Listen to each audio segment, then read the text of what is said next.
April পর্যন্ত golden time এই চারটি রাশি মীন রাশিতে সূর্যের প্রবেশ হতে চলেছে। চলুন তাহলে দেখে নিই চারটি রাশি কি কি ফল আমরা পেতে পারি। নমস্কার দর্শকবৃন্দ, আমি সেই দেবদূত শাস্ত্রী। প্রত্যেক দিনের মতো অ্যাস্ট্রোলজি এমন একটি পাঠ নিয়ে এসেছি যেটি আপনাদের জীবনযাত্রায় অনেকটাই সাহায্য করবে। চলুন তাহলে দেখে নিই কোন কোন রাশিদের উপর ভালো প্রভাব পড়তে চলেছে।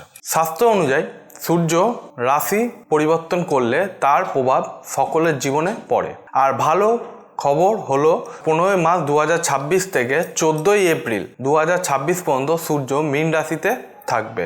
এই সময় কিছু রাশির জাতকের বিচার বিবেচনা এবং ভাবনা এবং জীবনের প্রতি দৃষ্টিকোণ বদলে যাবে। মাথায় রাখতে হবে মীন থেকে শুরু গ্রহের রাশি। এই করুণা, সংবেদনশীলতা ও আধ্যাত্মিকতার প্রতীক।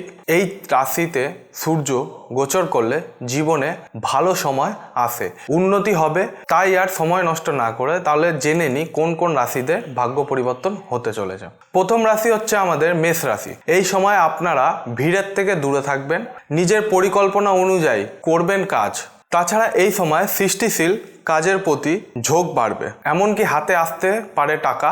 সংসারে শান্তি বিরাজ করবে, পরিবারের সুখবর আসতে পারবে এবং কর্মক্ষেত্রে পরিস্থিতি ভালো থাকবে এবং বাজেট অনুযায়ী কিন্তু চলতে হবে আপনাদের এই সময়টাতে। তবে এই সময়ে একটু ভেবে চিন্তে সিদ্ধান্ত নেবেন। শুধু তাই নয়, স্বাস্থ্যের জন্য খরচ বাড়তে পারে এবং তাই এই দিকটায় আপনাকে মাথায় রেখে চলতে হবে। সেই মতো চলার চেষ্টা অবশ্যই করতে হবে কিন্তু আপনাদের। দ্বিতীয় রাশি হচ্ছে আমাদের বৃষ রাশি। যারা জাতক বা জাতিকা রয়েছেন তারা মনোযোগ দিয়ে শুনে নেবেন। এই সময়টা তো দারুণ কাটবে বৃষ রাশির এবং সামাজিক ক্ষেত্রে এগিয়ে যাবেন।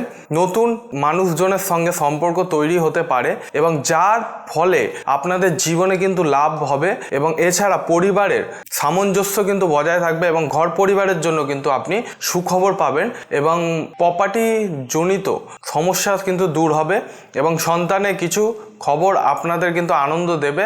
তাই সূর্য গোচরের সময়টা ভালোই কাটিয়ে দিন। তৃতীয় রাশি হচ্ছে আমাদের মিথুন রাশি। মিথুন রাশির জাতকদের জন্য সময়টা কিন্তু অত্যন্ত সেরা এবং আপনাদের পরিশ্রম কিন্তু ফল এনে দেবে।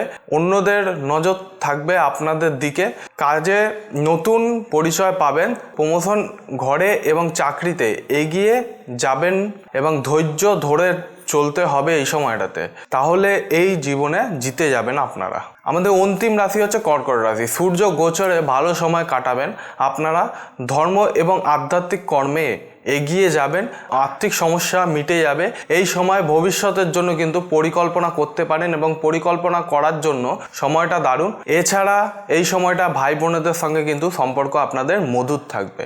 এই যে চারটে রাশি, এটা মার্চ থেকে এপ্রিলের মধ্যে আপনাদের কিন্তু খুব ভালো একটা সময় চলে আসছে এবং সূর্য মানে রবি আপনাদের জীবনে এমন একটি প্রভাব দেয় যার কারণে কিন্তু সবকটা রাশিরই কিন্তু আপনারা প্রভাব পাবেন। যারা কর্মক্ষেত্রে রয়েছেন তারা কিন্তু নাম করবেন এবং যাদের মান সম্মান হারিয়ে গেছে অথবা মান সম্মানে আঘাত এসছে তারা কিন্তু সম্মান নিজেদের এই সময়টাতে ফিরে পাবেন। এই যে চারটি রাশি সম্বন্ধে আমি বললাম, এই রাশি জাতক বা জাতিকারা মনোযোগ সহকারে দেখবেন এবং যাদের সম্বন্ধে আমি বললাম না, যে 8টি রাশি সম্বন্ধে আমি বলতে পারলাম না, তাদের কিন্তু এইগুলোর ফল অল্প পাবেন, বেশি পাবেন না। কিন্তু এই যে চারটে রাশি এরা দারুণ একটি ফল পেতে চলেছে। সময়টা তাদের জন্য এসে গেছে। আপনারা এই সময়টাতে কাজে লাগিয়ে অবশ্যই নিজের জীবনযাত্রা একটা সহজ উপায় ভেবে কাটান, তাহলে অবশ্যই রেজাল্ট পাবেন। চ্যানেলটিকে অবশ্যই সাবস্ক্রাইব করে নেবেন যদি নতুন হয়ে থাকেন এবং বেল আইকনটি প্রেস করে দেবেন যাতে নিত্য নতুন অনুষ্ঠান বা ভিডিও আপনাদের কাছে তৎক্ষণাৎ পৌঁছে যায়। অবশ্যই এই রাশির যারা ব্যক্তি রয়েছেন তাদের কাছে শেয়ার করে দেবেন